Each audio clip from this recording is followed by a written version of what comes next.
Let's go to our dueling strategist now. Donna Brazile for the Democrats, also Matthew Dowd. He was George W. Bush's chief pollster, worked for candidates of both parties. And Matthew, let me begin with you. Boy, the message last night was unmistakable. If you're part of the establishment, you're part of the problem.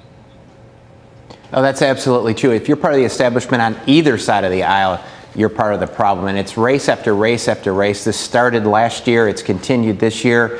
And this was not a anti-establishment Democratic thing only or an anti-establishment Republican. It is an anti-establishment politics as usual message, loud and clear. But Donna, that could come in against Democrats overwhelmingly because they hold control of both houses of Congress right now.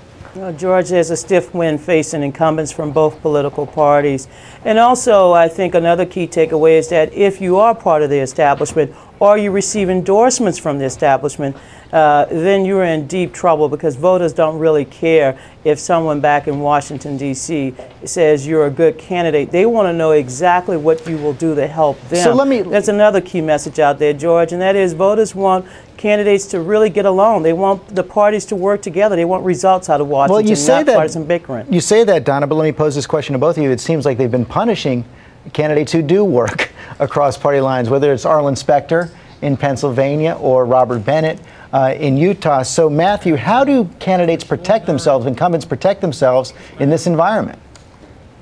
Well, I think the biggest part of this thing is they have to hold themselves accountable and hold the system accountable and be authentic about it. I think what happened with Arlen Specter is the voters did not think he was authentic. They thought he switched parties merely to preserve his own skin. And when voters see that and you're not authentic about what you're doing, yes, he compromised, but it looked all like politics as usual. And so they want to get things done, and they want, as Donna says, they want to get things done together, people doing it hand in hand, but they want it done authentically, not just as another political machination to get their own re-election done. Donna, the best news for the Democrats last night, that House seat in Pennsylvania, that's actually going to go in stay in the Democratic column right now. One sign that the Democrats may be able to keep control of the House in November. You know, once again, the Democrats have a big tent. Mr. Critch ran as an independent Democrat. He ran not as the party, you know, the person who was carrying Pelosi's, message, or President Obama. He ran as a person who would bring jobs. The Republican candidate wanted to nationalize the election. The voters said, focus on us. We don't care about the national politics. Matthew, before we go, let me ask you about what could be the best Republican news of the night. It came out of Connecticut. The Attorney General, Richard Blumenthal, running for Senate there, is believed to be a shoo-in, but got in trouble for embellishing his service record during the Vietnam era. Take a look. We have learned something very important since the days that I served in Vietnam. Of course, he didn't serve in Vietnam. He served stateside. So yesterday he had to hold a press conference surrounded by veterans where he took responsibility for the misstatements but didn't back down at all.